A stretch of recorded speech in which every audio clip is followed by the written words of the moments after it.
नमस्कार, मैं doctor Lovedeep Dogra, consultant nephrologist यानी कि गुर्दा रोग विशेषज्ञ। हमारे यहाँ मित्तल हॉस्पिटल में डायलिसिस की सुविधाएं निरंतर रूप से चलती रहती हैं और कई सालों से चली आ रही हैं। आमतौर पे हमने ये देखा है मरीजों को डाइट यानी कि खान पान से लेके कई सारी मिथ्याएं मन में आती रहती हैं और उसको लेके लोगों को कई बार दिशा भ्रमित भी कर दिया जाता है। इसमें मैं बताना चाहूँगा कि 4 प यानी कि 4 P's वेरी इंपॉर्टेंट होते हैं। सबसे पहला प है पानी। हम पानी कितना पी सकते हैं?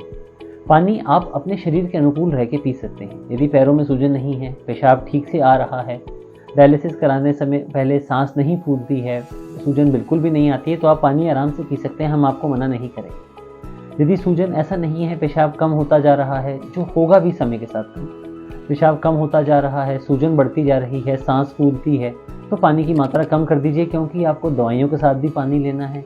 दूध, दही, छाछ की मात्रा भी हम आपको कहते हैं कि आप अच्छी मात्रा में लीजिए, नहीं तो आपके शरीर में कमज़ोरी आ जाएगी। इनसे आपको प्रोटीन मिलता है।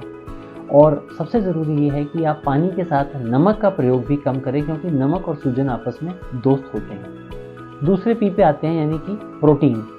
दूसरी मिथ्या निकलती है ये आके कि हमारे किडनी के पेशेंट्स को तो प्रोटीन डॉक्टर साहब ने बंद करवा दिया था, तो हमने तो रोटी, दाल, चावल सब बंद कर दिए हैं। ऐसा नहीं है। जब किसी मरीज़ को डायलिसिस की रिक्वायरमेंट आती है तो उसको हाई प्रोटीन डाइट यानी कि अपनी वज़न से 1.5 गुना ज़्यादा तक प्रोटीन खाना अलाउड होता है। मान लीजिए मेरा वज़न 50 किलो है, तो मुझे 60 से 65 ग्राम प्रोटीन पर डे लेना है, ताकि मैं अपने शरीर में होती बीमारी के खर्चों के साथ साथ उसको मैच कर सकूँ। वो प्रोटीन हमारा शरीर बनाने में काम करता है और हमारी आयु प्रत्याशा को लंबा रखने में मदद करता है। इसलिए प्रोटीन की मात्रा कम करना गलत हो जाएगा। आपको एक हाई प्रोटीन डाइट लेनी है। 3rd नंबर पर आ जाते हैं पोटेशियम। तो कई मरीजों में हम देखते हैं कई बार पोटेशियम जो होता है उसकी मात्रा ज़्यादा होती है। कुछ ऐसी दवाइयाँ भी हम लिखते हैं जिनसे पोटेशियम बढ़ने का रिस्क बढ़ जाता है, परंतु किसी कारणवश वो दवाइयाँ चल रही होती हैं या फिर हमें लिखनी पड़ती हैं।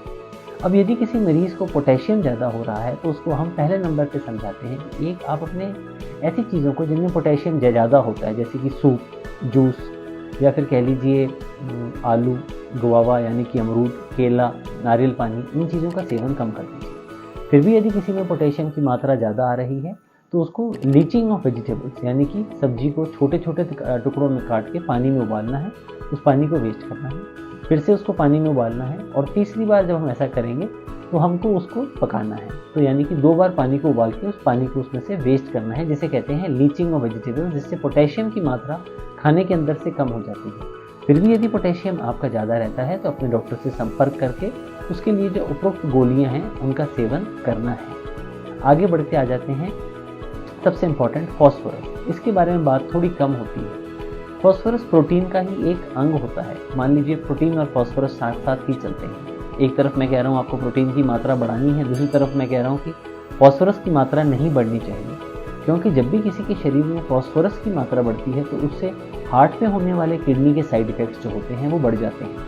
यदि आपको फॉस्फोरस की मात्रा कम रखते हुए अपनी किडनी की बीमारी का इलाज करना है तो आपको सबसे पहले जो चीज़ करनी है वो ये है कि आप किडनी पेशेंट्स के लिए बने हुए डाइट सप्लीमेंट्स यानी कि किडनी पेशेंट्स के बने हुए प्रोटीन सप्लीमेंट, उनका उपयोग शुरू करेंगे। इससे फॉस्फोरस की मात्रा नहीं बढ़ेगी और प्रोटीन, जिसकी हमने शुरुआत में बात की थी, वो बढ़ सकेगा।